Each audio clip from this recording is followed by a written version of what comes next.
ಅಂದ್ರೆ ತಗೊಂಡು ಹೋಗ್ಲಿಕ್ಕೆ ಹಣ ಇರಲ್ಲ. ಆ ಹಾಸ್ಪಿಟ್ಲಿಗೆ ಹೋದ್ರೆ 10,000 ತುಂಬಿದ್ರೆ 20,000 ತುಂಬಿದ್ರೆ ಮಾತ್ರ ಪೇಷಂಟ್ ಒಳಗೆ ತಗೊಳ್ತಾರೆ. ಹೌದೇನಿಲ್ಲ? ನೀವೇನು ಮಾಡ್ತೀರಿ?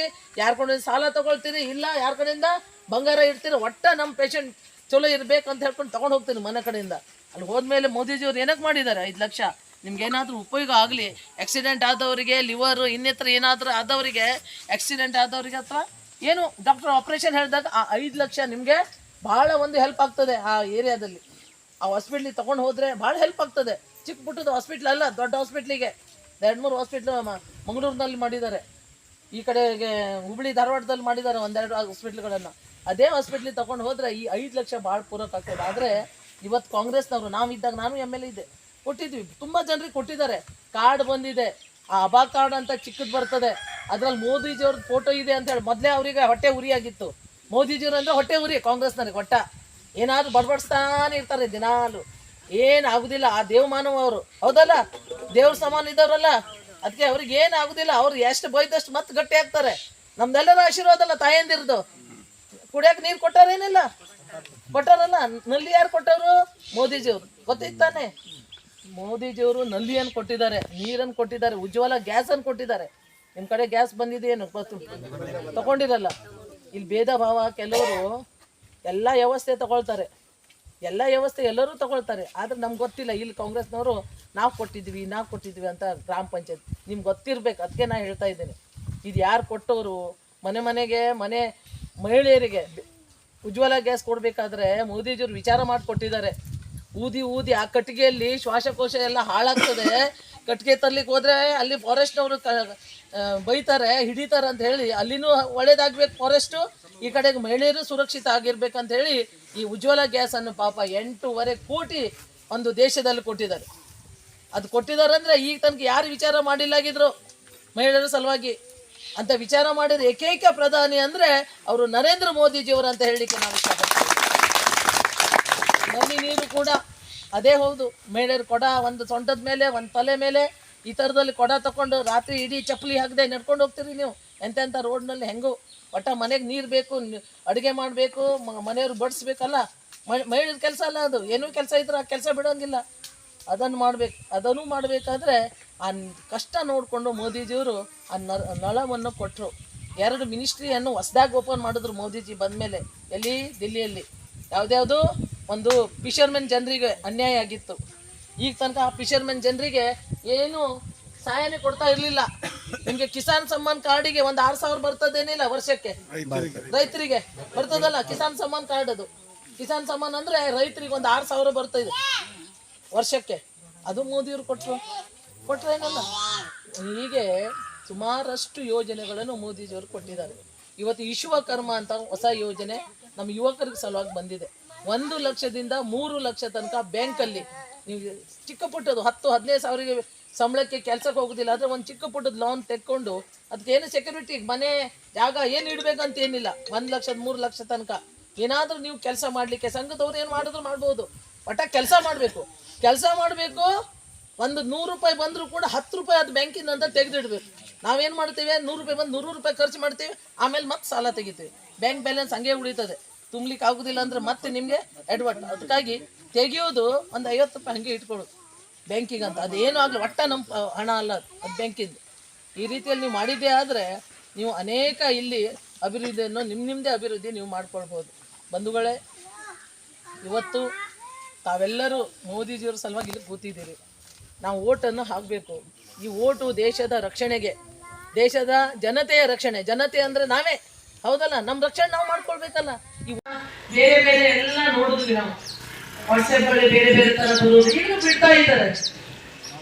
ಬಿಡ್ತಾ ಇದ್ದಾರೆ, ಏನು ಬೇಜಾರಿಲ್ಲ. ನಮ್ಮ ಬಿಜೆಪಿ ಕಾರ್ಯಕರ್ತ ಬಳಗ ಅಷ್ಟು ದೊಡ್ಡ ಇದೆ.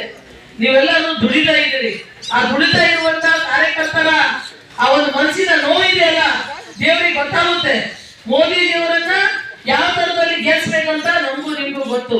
ಆ ನಿಟ್ಟಿನಲ್ಲಿ ಇವತ್ತು ದೇಶದ ರಕ್ಷಣೆ ಮಾಡುತ್ತಿರುವಂತಹ ಮೋದಿಜಿಯವರ ಒಂದು ಕೈ ಬಲಪಡಿಸಲಿಕ್ಕೆ, ಅವರ ಬೆನ್ನೆಲುಬಾಗಿ ನಿಂತ್ಕೊಳ್ಳಿಕ್ಕೆ ನಮ್ಮ ಕಾಗೇರಿ ಸರ್ವರನ್ನ ನಾವೆಲ್ಲರೂ ಬಹಳ ಬಹುಮತದಿಂದ ಆರಿಸಿ ಅವ್ರಿಗೆ ಗೆಲ್ಲಿಸಿ ನಾವು ಕೇಂದ್ರಕ್ಕೆ ಕಳಿಸ್ಕೊಳ್ಬೇಕು ಅಂತ ತಾವೆಲ್ಲ ಶಪಥವನ್ನ ಹಾಕೊಳ್ಬೇಕು. ಒಂದು ವೇಳೆ ಕಾಂಗ್ರೆಸ್ನ ಹರಬಡ ಎಲ್ಲಿ ಹೋಗ್ತಾ ಇದೆ? ಏನು ಅನ್ಯಾಯ ಮಾಡ್ತಾ ಇದ್ದಾರೆ. ಈ ಕಡೆಗೆ ಗ್ಯಾರಂಟಿ ಕೊಟ್ಟು ಈ ಕಡೆಯಿಂದ ನಮ್ಮಲ್ಲಿ ಅಗಿತಾ ಇದ್ದಾರೆ ಮಷೀನಿಂದ ನಮ್ದೇ ಹಣ. ಏನ್ ಮಾಡ್ತಾ ಇದ್ದಾರೆ? JCB ಇಂದ ನಮ್ದೇ ಹಣ ಈ ಕಡೆಯಿಂದ ಎಳಿತಾ ಇದ್ದಾರೆ. ಮತ್ತೆ ಈ ಕಡೆಯಿಂದ ಗ್ಯಾರಂಟಿ ಅಂತ ಕೊಡ್ತಾ ಇದ್ದಾರೆ. ಯಾರ ಹಣ? ನಮ್ದೇ ಹಣ, ಅವ್ರ ಹಣ ಅಲ್ಲ. ಗ್ಯಾರಂಟಿ ಯಾವುದೇ ಸರ್ಕಾರ ಗ್ಯಾರಂಟಿ ಕೊಡ್ಬೇಕು, ಒಳ್ಳೇದು. ಆದ್ರೆ ಖಜಾನಾದಲ್ಲಿ ಹಣ ಇಟ್ಕೊಂಡು ಗ್ಯಾರಂಟಿ ಕೊಡ್ಬೇಕು. ಸುಮ್ಮನೆ ಯಾವುದೋ ಒಂದು ಗ್ಯಾರಂಟಿ ಕೊಟ್ಟು ನಮ್ಮ ಹಣವನ್ನ ಟ್ಯಾಕ್ಸ್ ಅನ್ನ ಜಾಸ್ತಿ ಮಾಡಿ ನಿಮ್ಗೆಲ್ಲ ಕರೆಂಟ್ ಬಿಲ್ ಜಾಸ್ತಿ ಬರ್ತದೇ ಇಲ್ಲ, ಬರ್ತದಲ್ಲ? ಆಯ್ತು ನೋಡ್ರಿ, ನಾನೀಗ ಸುಳ್ಳು ಮಾತಾಡ್ಕೊಂಡು ಹೋಗುದಿಲ್ಲ. 21 ಇಸ್ವಿಯಿಂದ 23, 22 ತನಕ ನೋಡಿ, 23 ತನಕ, ಮತ್ತೆ 23, 24 ಬಿಲ್ ತೆಗೆದು ನೋಡ್ರಿ. ಒಂದು ಗುಂಟೆ ಜಾಗ ಹೆಸರು ಮಾಡ್ಲಿಕ್ಕೆ ಹೋಗ್ರಿ, ಇವತ್ತು ಎಷ್ಟು ರೇಟ್ ಜಾಸ್ತಿ ಆಗಿದೆ. 1-2 ತಿಂಗಳು ಆಯ್ತು ಜಾಸ್ತಿ ಮಾಡಿ. ಎಲ್ಲ ಕಡೆಯಿಂದ ನೀವು ಹೇಳ್ತೀರಲ್ಲ, ಸರಾಯಿ ಮತ್ತೆ ದರ ಸಹ ಜಾಸ್ತಿ ಮಾಡಿದ್ದಾರೆ. ಯಾಕೆ ಮಾಡಿದ್ದಾರೆ?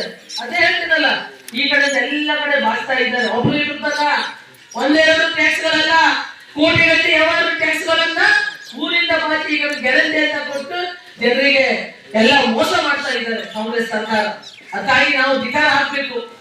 ನಾವು ಪ್ರಜಾಪ್ರಭುತ್ವದಲ್ಲಿ ಎಲ್ಲರಿಗೂ ಎಲ್ಲ ತರದ್ದು ರೈಟ್ಸ್ ಇದೆ, ಹಕ್ಕುಗಳಿದ್ದಾವೆ.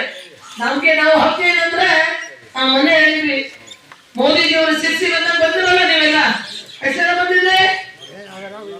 ಬಂದಿಲ್ಲ, ಅದು ಕಡಿಮೆನೆ ಆಯ್ತಲ್ಲ ಜನ. ಮೋದಿಜಿಯವರು ಒಬ್ಬ ದೇವಮಾನವರು.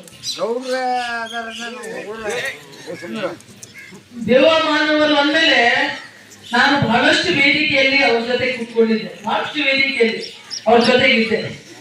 ನಾವು ಮೊನ್ನೆ ಬಂದಾಗ ನಮ್ಗೆ ಆ ಭಾವನೆ ಬೇರೆ ಇತ್ತು, ಆ ಮಾನವೀಯತೆ ಭಾವನೆ. ಅವರಿಗೆ ನಾನು ಶಾಲ್ ಹಾಕಿದ ತಕ್ಷಣ ನಾನು ಕೈ ಮುಗ್ಕೊಂಡು, ಅಯೋಧ್ಯೆಯಲ್ಲಿ ರಾಮ ಮಂದಿರ ಮಾಡಿದ್ದಕ್ಕೆ ಸರ್ ಧನ್ಯವಾದ ತಂಗಿ ಅಂತ ನಾನು ಕೈ ಮುಗ್ದೆ.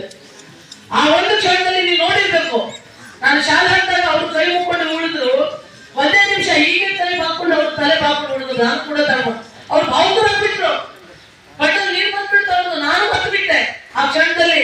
ಯಾಕಂದ್ರೆ 500 ವರ್ಷಗಳ ಇತಿಹಾಸದಲ್ಲಿ ಯಾವೊಬ್ಬ ಪ್ರಧಾನಿ ಮಾಡದೇ ಇರುವಂತ ಕೆಲಸವನ್ನ ನಮ್ಮ ಏಕೈಕ ಪ್ರಧಾನಿ ಅಂದ್ರೆ ಅವರು ನರೇಂದ್ರ ಮೋದಿಜಿಯವರು ಮಾಡ್ತಾ ಇದ್ದಾರೆ. ಆ ಪಾಪ ರಾಮನ ಮೂರ್ತಿಯನ್ನು ಎಲ್ಲಿಟ್ಟಿದ್ದಾರೆ ಗೊತ್ತಾ ನಿಮಗೆ?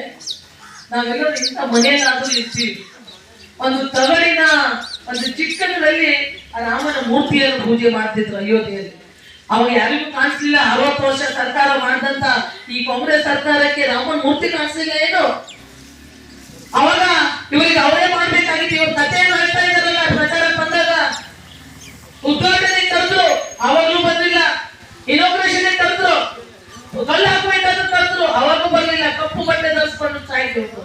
ರಾಮ ಇದ್ದಾನ ಅಂತ ಕ್ವಶನ್ ಮಾರ್ಕ್, ರಾಮ ಸೇತು ಇದ್ದ ಅನ್ನೋದು ಅದು ಕ್ವಶನ್ ಮಾರ್ಕ್. ಇವ್ರ ಕ್ವಶನ್ ಮಾರ್ಕ್ ಈಗ ನಾವು ಕೇಳ್ಬೇಕಾ? ರಾಮ ಯಾರಂತ ನಮ್ಗೆ ಗೊತ್ತಿಲ್ವಾ? ಅಥವಾ ಇವರಿಂದ ನಾವು ಕೇಳ್ಬೇಕಾ ಈಗ? ಅದಕ್ಕಾಗಿ ಬಂಧುಗಳೇ ಹೇಳ್ತೇನೆ, ನಾವೆಲ್ಲ ಹುಷಾರಿ ಆಗ್ಬೇಕು. ನಮ್ಗೆಲ್ಲ ಗೊತ್ತಿದೆ, ರೂಪಾಲಿ ನಾಯಕರು ಬಂದು ಇಲ್ಲಿ ಪ್ರಚಾರ ಮಾಡಿದ ತಕ್ಷಣನೇ ಓಟ್ ಹಾಕುದಂತಲ್ಲ. ನಿಮ್ ಮನಸ್ಸಲ್ಲಿ ನೀವು ದೃಢ ಸಂಕಲ್ಪ ಮಾಡಿದ್ದೀರಿ. ಈ ಸಲ ಏನಂತೂ ಇದ್ರೆ ಅದು ಭಾರತೀಯ ಜನತಾ ಪಾರ್ಟಿಯ ಬಿಜೆಪಿಯ ಕಾಗೇರಿ ಸಾರನ್ನು ಗೆಲ್ಲಿಸಿಕೊಂಡು ಮೋದಿಜಿಯವರನ್ನು ಮತ್ತೊಂದು ಸಲ ಪ್ರಧಾನಿ ಮಾಡಬೇಕು. ಇದನ್ನ ನೀವು ದೃಢ ಸಂಕಲ್ಪ ಮಾಡಿದ್ದೀರಿ. ಅದಕ್ಕೆ ನಿಮ್ಮ ಒಂದು ಸಂಕಲ್ಪದೊಂದಿಗೆ ನಾವೆಲ್ಲರೂ ಇಲ್ಲಿ ಬರಬೇಕು. ರಾಜ್ಯದ ಉಪಾಧ್ಯಕ್ಷರಾಗಿ ಜವಾಬ್ದಾರಿ ನಾನು ತಗೊಂಡ ಮೇಲೆ ಪ್ರತಿಯೊಂದು ನಾನು ಹಳ್ಳಿಗೂ ಕೂಡ ಹೋಗಿದ್ದೇನೆ. ಮುಳುಗೋಡು ಭಾಗದಲ್ಲಿ ಅಂತ 2ನೇ ಬಾರಿಗೆ ನಮ್ಮ ಅಧ್ಯಕ್ಷರಿಗೆ ನಾನು ಹೇಳಿದ್ದೆ. ನಾನು ದೊಡ್ಡ ಸಮಾವೇಶದಲ್ಲಿ ಭಾಗಿಯಾಗಿದ್ದೆ. ನನ್ಗೆ ನೀವು ಎಲ್ಲಿ ಹೋಗ್ತೇನೆ ನಾನು ಬರ್ತೇನೆ. ಇವತ್ತಿನ ದಿವಸಕ್ಕೆ ಮುಳುಗೋಡು ಗ್ರಾಮದಲ್ಲಿ ನಮ್ಮೆಲ್ಲ ಪ್ರಚಾರ ಆಗ್ತದೆ, ನಾನು ನಿಮ್ ಜೊತೆಗೆ ಇರ್ತೇನೆ ಅಂತ. ಯಾಕಂದ್ರೆ ಮರಾಠ ಸಮುದಾಯದವರು ಕೂಡ ಬಹಳ ಜನ ಇಲ್ಲಿದ್ದಾರೆ. ಯಾಕಂದ್ರೆ ನಾವು ಕೂಡ ಮರಾಠ ಸಮುದಾಯಕ್ಕೆ ಸೇರಿದವರಾಗಿರೋದ್ರಿಂದ ನೀವೆಲ್ಲರೂ ನನ್ಗೆ ಗೊತ್ತಿದೆ. ಶಿವಾಜಿ ಮೋದಿಜಿಯವರು ಏನ್ ಮಾಡ್ತಾ ಇದ್ದಾರೆ? ಶಿವಾಜಿಯವರು ಮಾಡಿರೋದೇ ಮೋದಿಜಿಯವರು ಮಾಡ್ತಾ ಇದ್ದಾರೆ, ಹೌದಲ್ಲ? ಆ ಕಾಲದಲ್ಲಿ ಶಿವಾಜಿ ತಾಯಿ ಆಗ್ಲಿ ಶಿವಾಜಿ ಆಗ್ಲಿ ದೇಶವನ್ನು ಹುಡ್ತಾ ಹೋಗ್ಕೊಂಡು ಯುದ್ಧವನ್ನು ಮಾಡಿಕೊಂಡು ಏನ್ ಮಾಡಿದ್ರು? ಹಿಂದುತ್ವವನ್ನು ಸ್ಥಾಪನೆ ಮಾಡೋದು ಅಂತ ಆಗಿನ ಕಾಲದಿಂದ ಮಾಡಿರುವಂತ ಒಬ್ಬರೇ ಅಂದ್ರೆ ಅವಾಗ ಶಿವಾಜಿ ಮಹಾರಾಜರು ಅಂತ ಹೇಳ್ಕೊಂಡು ಬಂಧುಗಳೇ, ಮೊನ್ನೆ ನಡೆದಂತ ಒಂದು ಘಟನೆ ಎಲ್ಲರನ್ನು ಒಂದು ದಿಗ್ಭ್ರಮೆಗೊಳಿಸಿದೆ. ಯಾಕಂದ್ರೆ ಹೆದರಿಕೆ ಆಗ್ತಾ ಇದೆ. ನೇಹಾ ಹಿರೇಮಠ ಅವರ ಕೊಲೆ.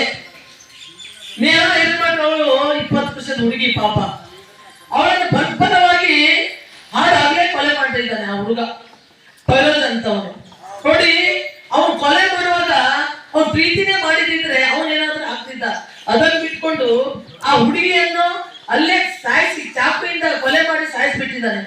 ಸರ್ಕಾರ ಅವನನ್ನು ಹಿಡಿದು ಏನಾದ್ರು ಪನಿಷ್ಮೆಂಟ್ ಮಾಡಿದ್ರೆ ಅದು ಅವಾಗಲೇ ಸರಿ ಹೋಗ್ತಿತ್ತು. ಅವ್ರಿಗೆ ಪನಿಷ್ ಮಾಡೋದ್ ಬಿಟ್ಟು ಅವರಿಗೆ ಅವ್ರ ಮನೆಗೆ ಸೆಕ್ಯೂರಿಟಿ ಕೊಟ್ಟಿದ್ದಾರೆ ಪೊಲೀಸರು. ಮತ್ತೆ ಅವ್ರು ಸಾಮಾನ್ಯ ಬಡವಣಗಳೆಲ್ಲ ಅವಳು ಮಾತ್ರ.